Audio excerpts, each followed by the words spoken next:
metal shredded like paper.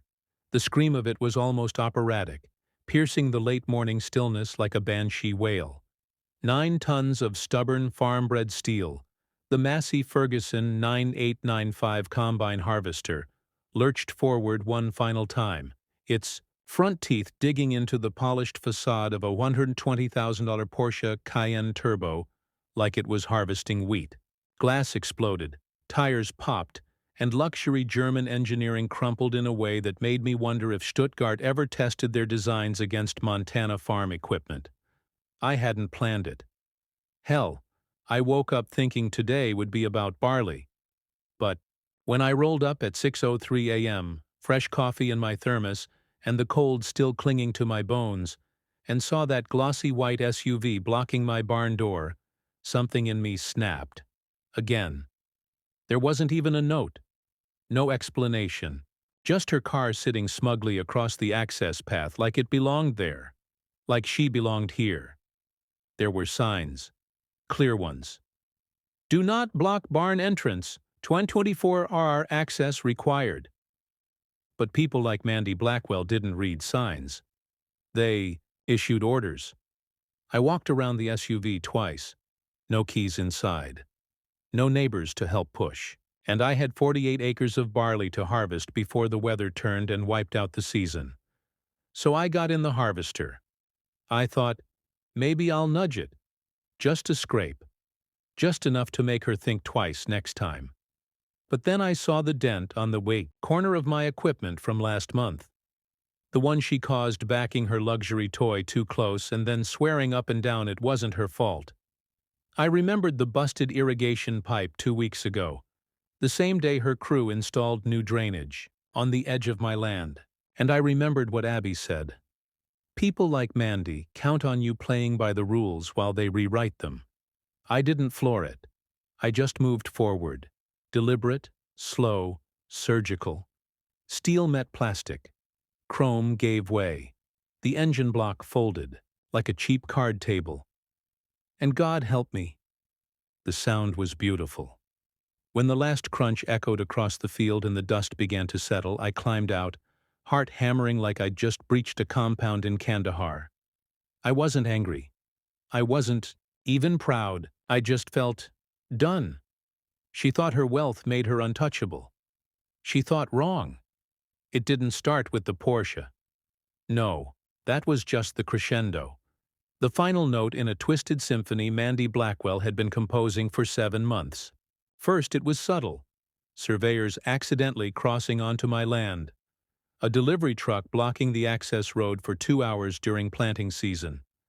A trench dug too close to the property line. But it escalated. One morning I found tire ruts, gouged into my alfalfa field. A week later, the south gate was left open, and a dozen cattle wandered onto the adjacent county road.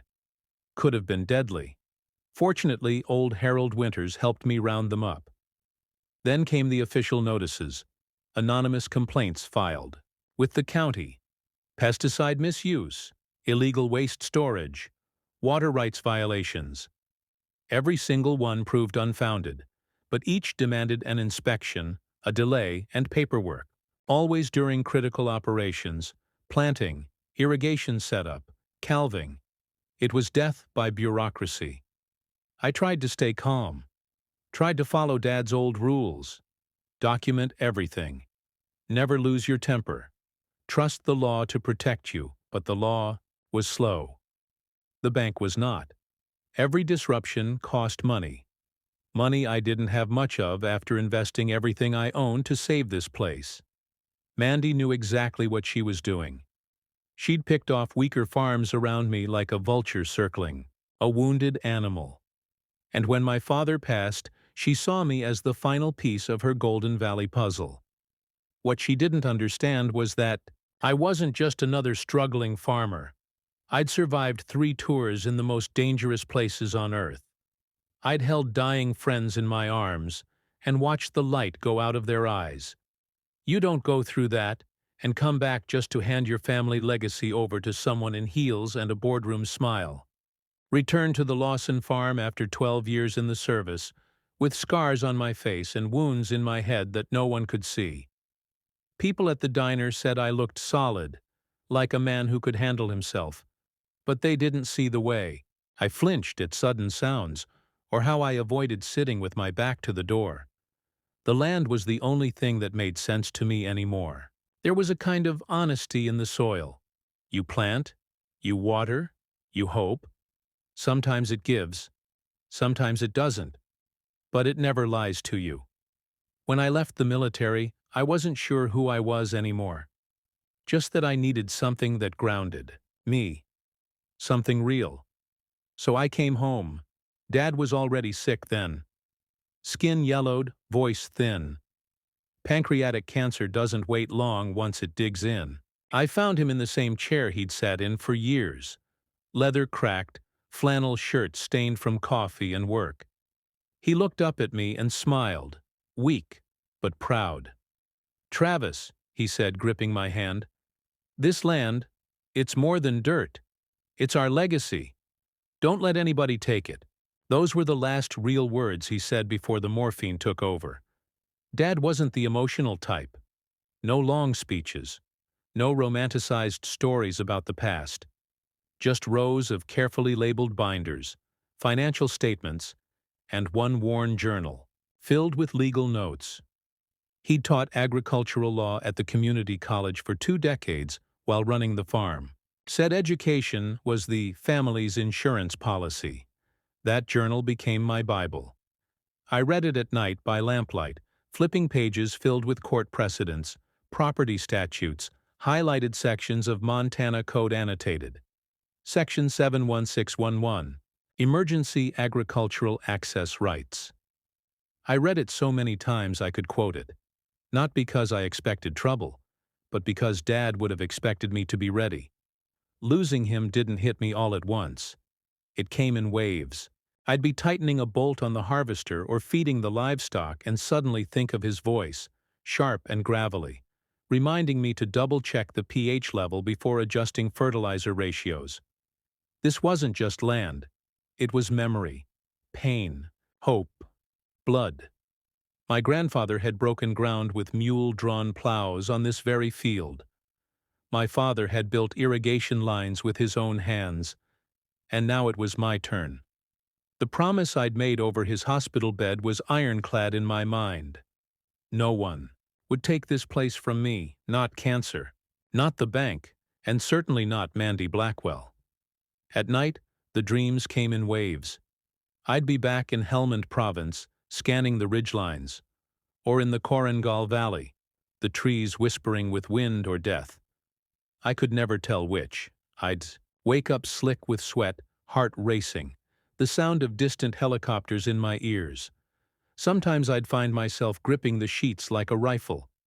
Other times, I'd be standing outside barefoot in the cold, unsure how I'd gotten there. Doctors at the VA said it was PTSD, gave me pills, told me to talk, but I didn't want to talk. I wanted to work. There was something sacred about routine. Feeding the chickens at 5:30 a.m., inspecting fence lines at dawn. The rhythm of seeding, tending, and harvesting was as close to peace as I could get. Out here, I didn't have to wonder if someone was waiting to shoot me. My only enemy was weather, and even that played fair mostly. Still, there were days when a snapping twig would drop me into a crouch before I realized where I was. Days when I couldn't go into the grocery store because the fluorescent lights buzzed like overhead drones. I had scars, ones people could see, like the one running from my temple to my cheek. But it was the unseen ones that cut the deepest.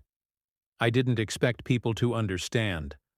I just wanted them to leave me alone to do what I'd come home to do: farm, heal, and honor my father's legacy. But Mandy didn't leave people alone. She hunted the vulnerable, and she thought I was weak. She mistook silence for surrender. She thought wrong. The sheriff's Tahoe rumbled up the gravel path not 30 minutes after I'd crushed the Porsche. Dust curled around his tires as he parked next to the flattened husk of what used to be German luxury.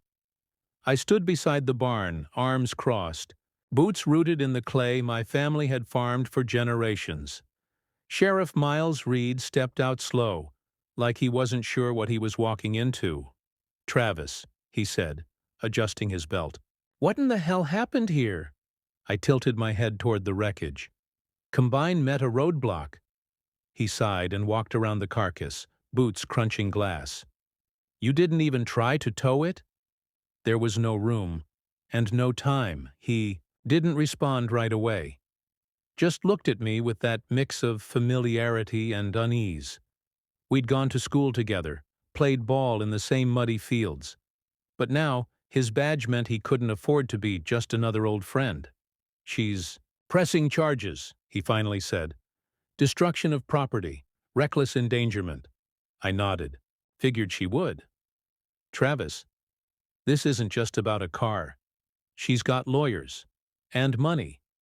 A lot more than you. I've got deeds. Records.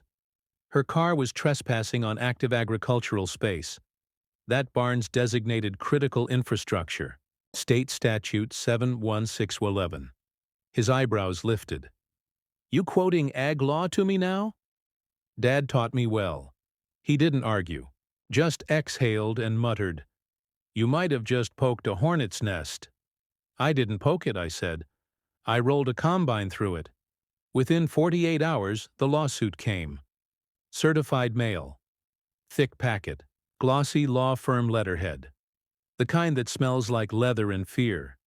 She was suing for triple damages, claiming willful destruction of personal property, emotional distress, loss of business use, attempted intimidation, the whole nine. But that wasn't all. 2 days after that, a county zoning inspector showed up. Then a fire marshal. Then a wetlands preservation officer. Mandy wasn't just hitting me in court.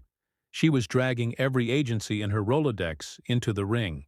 And trust me, that woman's Rolodex was deep. I couldn't plow without a clipboard appearing, couldn't run irrigation without a noise complaint, couldn't sleep without wondering if the county would post a "cease operations" sign on my damn barn door.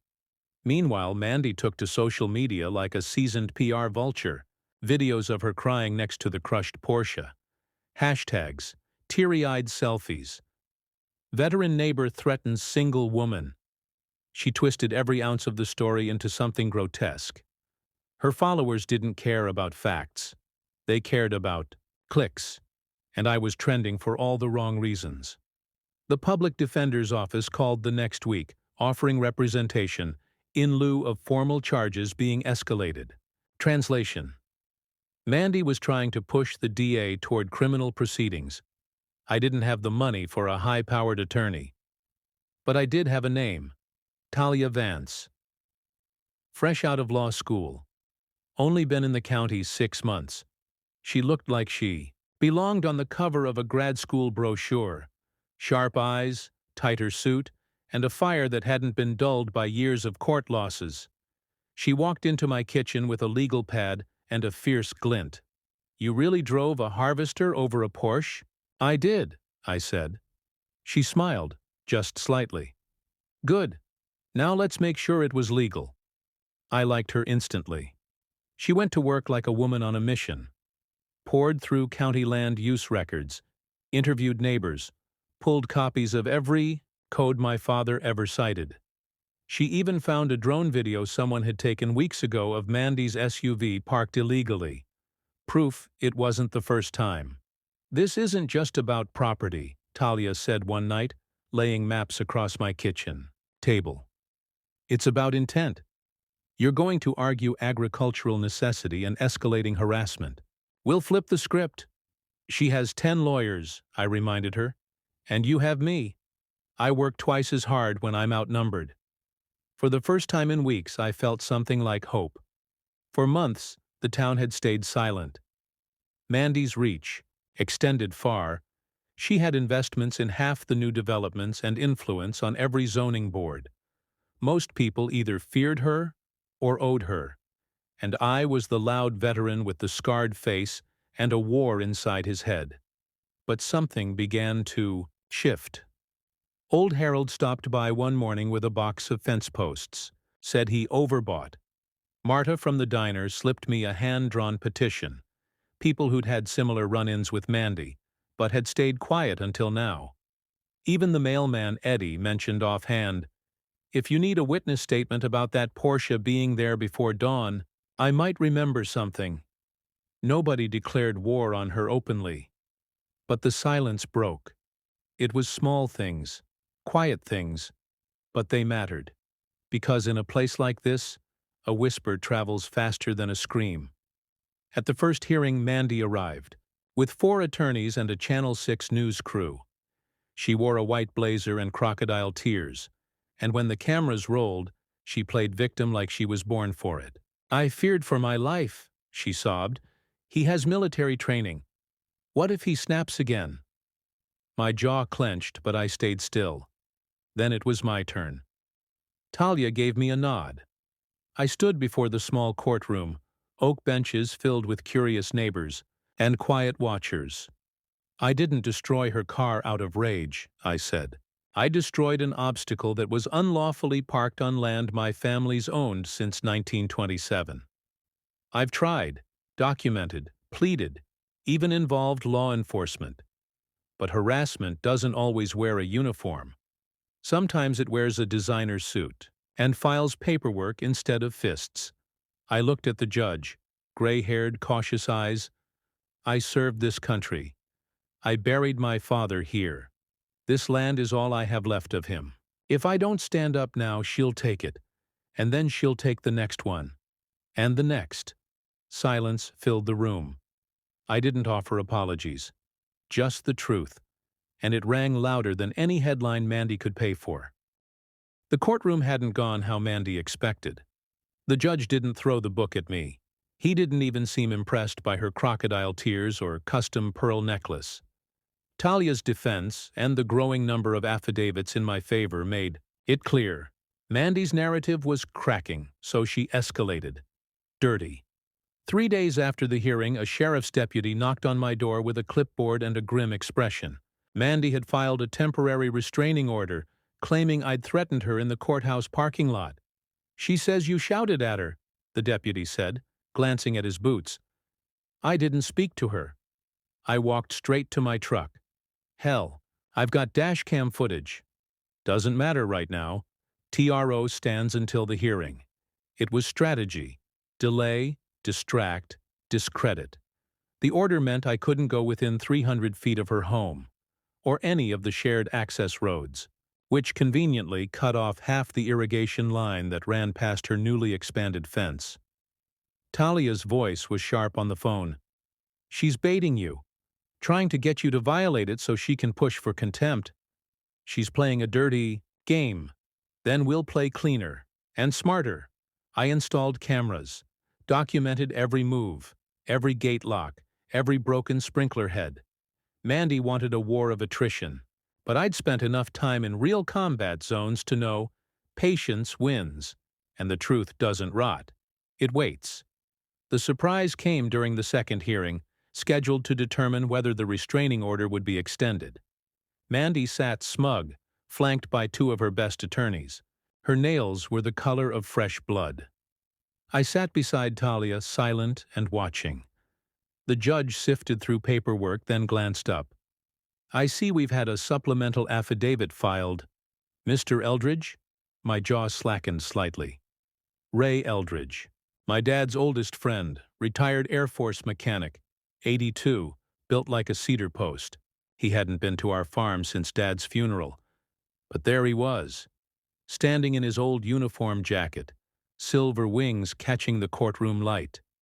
"Your Honor," Ray said with gravel in his voice, "I was visiting Travis the week of the incident. Helped him weld a harrow blade the morning before that Porsche got crushed." He unfolded a paper and passed it to the clerk. That vehicle had been on his property more than once. I personally saw it parked across the gravel entrance on Wednesday, and I told Travis to tow it. He said he was trying to avoid escalation. He showed restraint. More than I would have, to be honest. The judge looked over the paper. "This is a sworn statement?" "Yes, sir." And I'll say it again under oath if needed. Mandy's lawyers squirmed. Her gaze shot toward Ray like daggers. But he just stood there, arms behind his back, the ghost of my father's honor in every inch of his frame. The hearing stretched another 2 hours. Mandy's side argued threats, intimidation, community fear. Talia dismantled every point with calm precision. She pointed to timestamps, drone photos, Ray's affidavit. Even a forensic digital record showing my truck's GPS never stopped near Mandy's property after the hearing. When the judge returned from chambers, he didn't waste words. I find insufficient evidence to support the continuation of the restraining order. The court notes a pattern of boundary disputes and community tension that warrant civil mediation, but not criminal restraint. Mandy stiffened like a statue. But the damage had been done. To her. Because this wasn't just a courtroom loss, it was public. Word spread fast in our town. The woman who cried victim had just been exposed under oath as a manipulative force with an agenda. The press, once enamored with her sob story, now sniffed the real scandal. The tides were shifting, and I could finally breathe again, for a moment. As Mandy's influence frayed, her empire began to crumble. A petition, originally shared by Marta from the diner, had grown into a tidal wave. Over 2,000 signatures, residents, former victims, even employees, accusing Mandy of overreach, fraud, harassment, and zoning abuses. The county land board scheduled an emergency public hearing. They moved it to the high school gym to fit the crowd. When I walked in with Talia, every eye turned. Not with fear, not with pity, with recognition. I wasn't just the veteran with a combine anymore. I was the guy who stood up when others bowed out. People lined up to speak. An elderly couple who'd been fined $500 for unpermitted lawn decorations. A young mom who'd been harassed for her backyard vegetable garden. Even a disabled vet who claimed Mandy tried to force him to beautify his trailer with $8,000 in cosmetic upgrades or face eviction. By the time my name was called, the room was buzzing. I walked to the mic, nodded to the board, and said, "This was never about a car or one woman. This was about dignity, boundaries, a landowner's right to defend what's his. If you let one person rewrite the rules with money and muscle, then every neighbor lives in fear." I stepped back. The applause rose like thunder on a prairie. 2 weeks after the hearing, it all unraveled. A class action lawsuit was filed. 7 plaintiffs, backed by a civil rights legal fund. Claims of abuse of authority, illegal code enforcement, emotional distress, even fraud. Turns out Mandy had pressured 3 local inspectors into falsifying property violations to drive people out of key parcels she wanted for development. Paper trails emerged. Emails, texts, recordings. It hit the front page of the county paper, then the state news. And just like that, the woman who once controlled everything found herself subpoenaed, investigated, and served. I didn't gloat, didn't cheer, just stood in the barn the next morning, the scent of hay and diesel in the air, and let the silence settle around me. Talia called. "She's hiring a crisis PR team. You know what that means?" "She's scared. Scared people get dangerous." "I'm not afraid of her," I said quietly. "You should be proud, but stay sharp." The battle wasn't over, but the ground had shifted. For once, I wasn't standing alone. And Mandy Malone? She was finally learning what happens when you pick a fight with the wrong farmer.